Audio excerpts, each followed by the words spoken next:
You are listening to the Objects of Affection collection.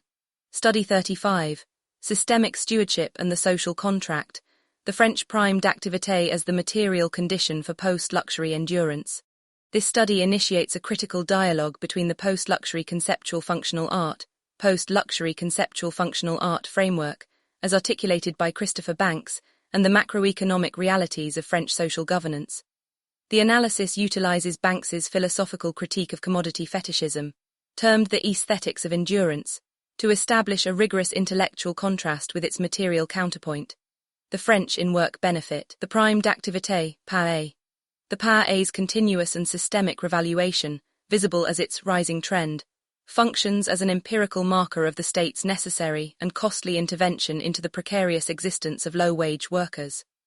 To articulate this material condition, the concept of the necessity of endurance is developed, denoting the non-negotiable financial floor required by this population to maintain basic human functionality and economic participation.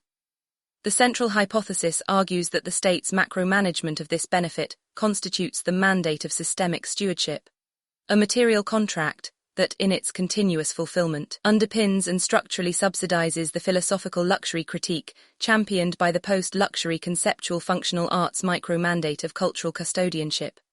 Roman 2. Introduction, the structural mandate of value A.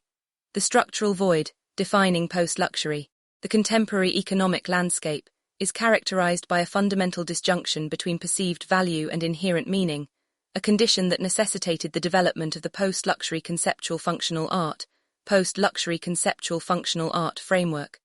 This intellectual apparatus diagnoses the current market malaise as the simulacrum of luxury, the collapse of authentic narrative in modern consumerism. In this environment, value is no longer tied to utility or permanence, but is instead dictated by the dominance of the sign. Jean Baudrillard's theory of the procession of simulacra provides the foundational diagnosis. Society becomes so saturated with symbolic significations that meaning itself becomes infinitely mutable and abstract. Luxury, traditionally a bastion of permanence and quality, succumbs to this hyperreality, existing primarily as an empty signifier where the monetary valuation, exchange value, supersedes any authentic foundational use. Post-luxury conceptual functional art acts as a defense against this meaninglessness by proposing a radical recontextualization of acquisition. It shifts the primary goal from ownership to cultural custodianship, defining an object's value not through price or material excess, but through the inseparability of concept and function, and its capacity to serve as a tangible anchor of meaning. The framework insists upon an enduring, non-reproducible value structure, manifest in the one original and formalized through the custodian's contract. This practice represents a deliberate privileged act of choice, the aesthetics of endurance. The post-luxury conceptual functional art movement's critique of commodity fetishism is structurally significant because it demonstrates an internal philosophical self-correction originating within the capital class. Baudrillard observed that the system, through exchange value, quantified and defined usefulness strictly in monetary terms. The post-luxury project explicitly rejects this quantification, demanding a re-anchoring of value in conceptual non-reproducible. This philosophical stance, the choice of endurance as an aesthetic rebellion against market speed and mutability, is, however, afforded only to those whose material conditions are already secure, highlighting the foundational distinction between chosen value and essential necessity. B. The policy counterpoint. The primed activité, the French primed activité, PAE, or activity bonus, serves as the necessary material counterpoint to the abstract value system of post-luxury. Implemented on January 1, 2016, the PAE is a core French social security benefit designed to support the occupation and buying power of low-income workers. Administered primarily by the Caisse d'Allocations Familiales, CAF, it is an essential financial transfer intended to supplement professional income. The policy's historical origin reveals a clear mandate for systemic correction. The PAE resulted from the fusion of the Revenu de Solidarité Active (RSA) and the Prime pour l'Emploi (PPE). This restructuring was explicitly aimed at rectifying the failures of its predecessors. Specifically, the RSA was only utilized by approximately one-third of potential beneficiaries due to administrative complexity, fear of overcompensation, and subsequent repayment demands, and pervasive social stigma. The design of the PAE, therefore, incorporates a systemic effort to reduce complexity and minimize the psychological burden associated with welfare reliance, indicating a state recognition that financial precarity is not solely an economic issue, but one demanding policy-driven psychological and social mitigation. A defining characteristic of the PAA is the fact of its rising trend and continuous revaluation, a legislative mandate that renders it an essential non-negotiable transfer of value. The calculation of the benefit is dynamic, based on total household resources and requiring updates every 3 months. This continuous mechanism of revaluation embodies the state's mandatory responsiveness to the rising cost of living and the persistent vulnerability of the working poor. The benefit is non-taxable, emphasizing its role as an immediate enhancement to disposable income. This persistent, costly revaluation mechanism is precisely what transforms the PAA from a mere transfer payment into an empirical manifestation of the state's active commitment to social stability. C. Thesis statement. The analysis posits that the rising trend and systemic function of the prime d'activité provide a crucial empirical and philosophical counterweight to the post-luxury conceptual functional art framework. This counterpoint reveals that the aesthetics of endurance, championed by post-luxury consumers, a privileged critique built on chosen permanence, depends structurally on the state's successful administration of the necessity of endurance for the low-wage workforce. The PAA's continuous, costly revaluation is understood as the measurable macro-level contract of stewardship that secures the social stability required for the philosophical value of micro-level custodianship to hold, thereby establishing the PAA as the ultimate material condition for the post-luxury project. Roman 3. Foundational Review and Critical Theory. Architecture of Value and Precariousness A. The critique of abstraction and value, the intellectual architecture of this study, necessitates bridging the critique of abstract value systems with the material reality of policy economics. The simulacrum of luxury, Baudrillard. The post-luxury conceptual functional art framework begins by diagnosing the crisis of luxury through the lens of Baudrillard. In the epoch of the simulacrum, the commodity is hollowed out, losing its symbolic value to become merely the sign of luxury. Luxury mass production replaces the unique object with the infinitely mutable sign, making the acquisition of high-priced goods fundamentally meaningless. The post-luxury conceptual functional art's pursuit of the one original is a direct philosophical resistance to this fate, attempting to re-embed value into scarcity and concept, thereby resisting a system where usefulness is quantified and defined solely through monetary terms. This critique, while intellectually profound, requires a material context, a stable economic ecosystem to sustain its non-monetary valuation. The missing mass, Cholet. This stable ecosystem relies heavily on the unrecognized foundation of precarious labor, which Gregory Cholet terms the dark matter of the economy.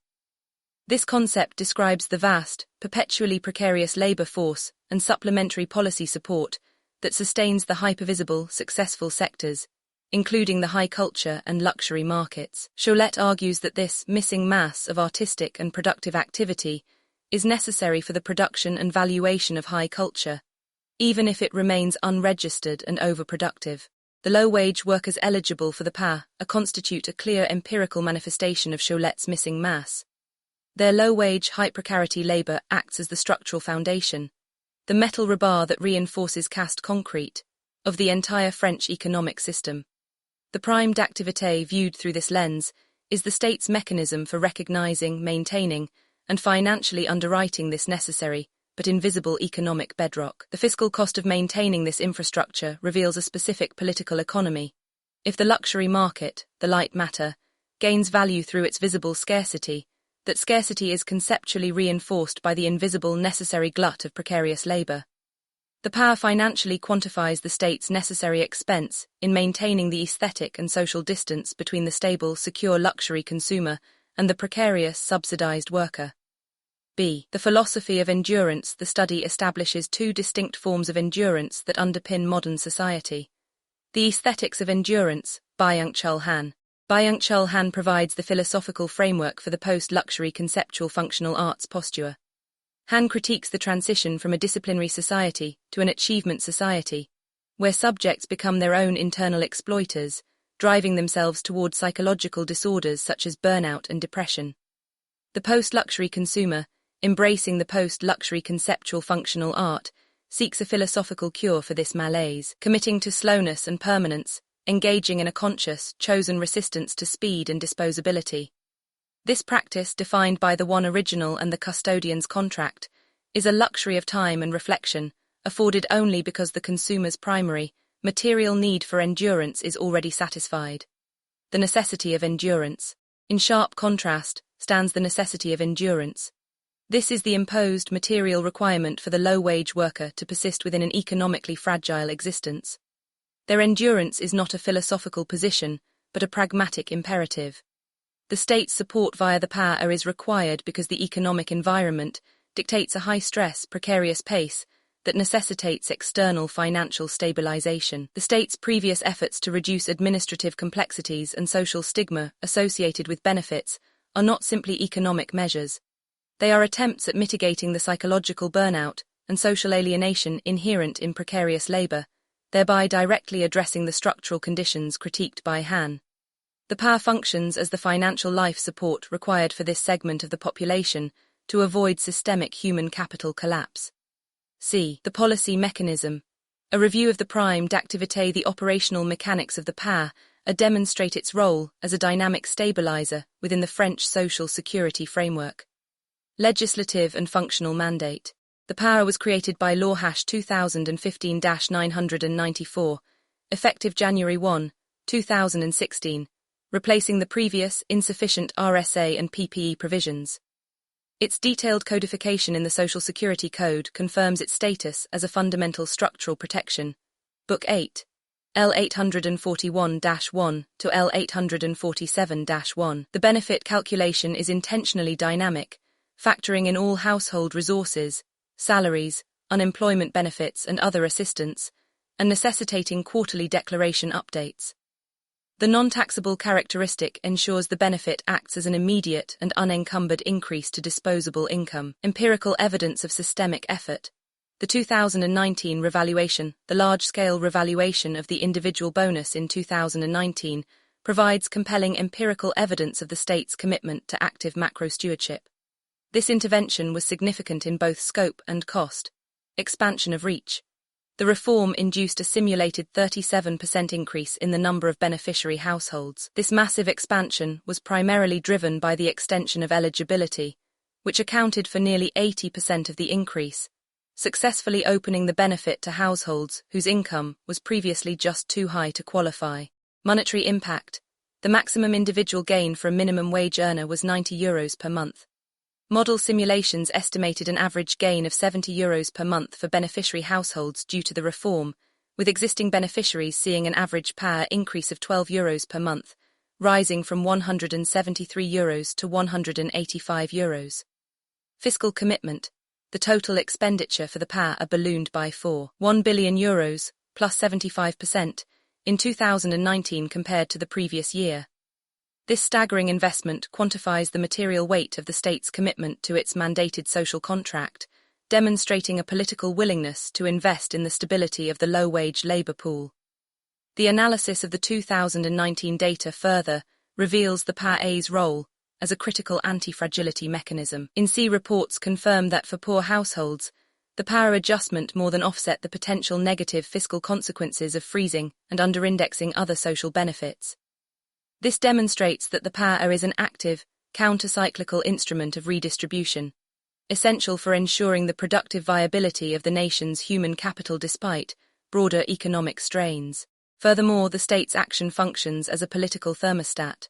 The DREE's report noted that increased take-up, accounting for 20% of the beneficiary increase, was potentially spurred by the media coverage surrounding the Gillets-Jones social movement.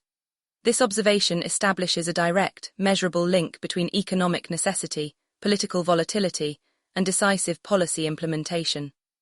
The rising trend of the PAA, therefore, is not merely an economic transfer, but the structural premium the state pays to suppress social volatility and maintain the stable economic ecosystem where both high-value labor and philosophical luxury can reside. Roman 4. Conceptual methodology, comparative framing A.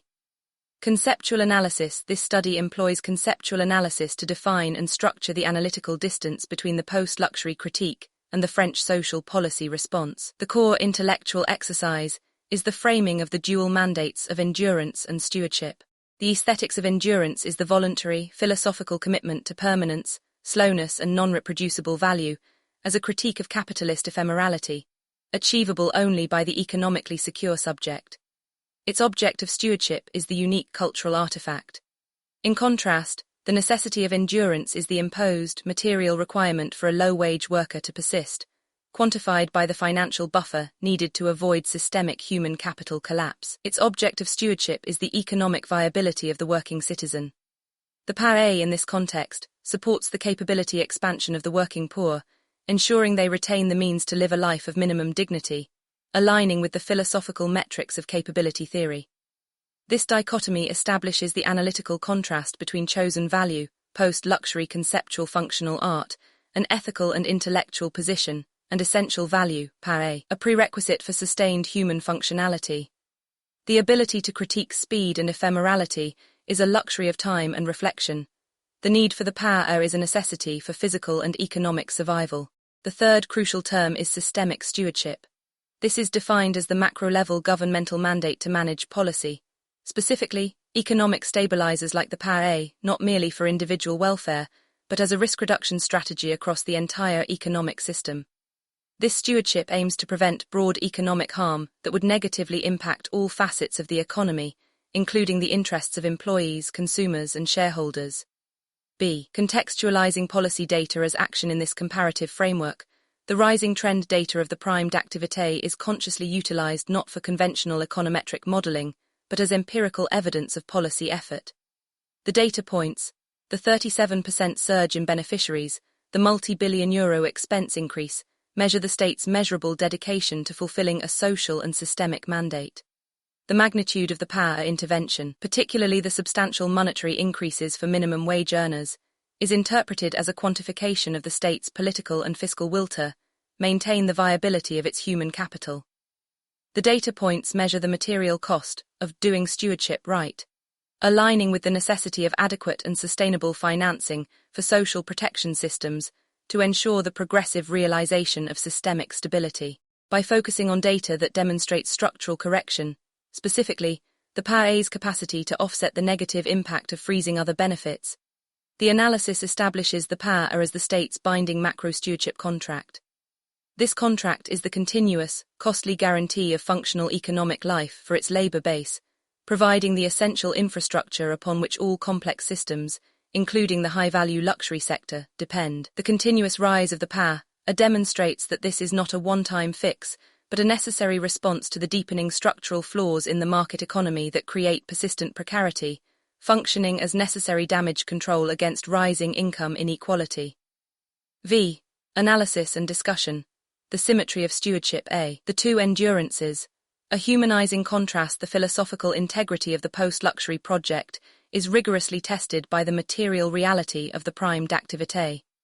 The analysis reveals a stark yet necessary symmetry between the two forms of endurance. The aesthetics of endurance, the consumer. The post-luxury conceptual functional art custodian possesses the foundational security that permits the voluntary embrace of a philosophical position. They choose cultural custodianship, viewing the acquisition of the one original as a moral and philosophical stand against speed and ephemerality. Their act of endurance is a critique, a privileged deceleration against the high-performance demands of the achievement society. They have the economic security that allows them to prioritize abstract value, such as provenance and conceptual permanence, over liquid, easily quantifiable price. The ability to engage in this sophisticated ethical critique is structurally guaranteed by external economic stabilization. The ethical consumption choices of the few are found to rely on the subsidized functional necessity of the many. The cost of the post-luxury conceptual functional arts cultural integrity is therefore partially borne by the French taxpayer subsidizing labor via the Materi, introducing a profound moral tension into the post-luxury concept itself. The necessity of endurance, the worker. The low-wage worker, conversely, requires the rising power to endure the material fragility of life. Their persistence is not a matter of philosophical preference, but a material imperative necessary to meet basic needs and remain productive. The quantified increase in the benefit, ranging from a €70 average gain to a €90 maximum monthly increase for minimum wage earners, represents the specific, calculated cost of preventing systemic human collapse. This benefit is a strategic investment in human capital, ensuring that the labor supply remains viable and productive. The PAA, therefore, allows the working citizen to maintain the capability to participate in the economy, rather than sinking into poverty and illness that would remove them from the labor force entirely. The remainder of this study continues at objectsofaffectioncollection.com. This has been a study from the Objects of Affection Collection, a critical art research institution operating under the framework of post-luxury conceptual functional art. Read the full research at objectsofaffectioncollection.com.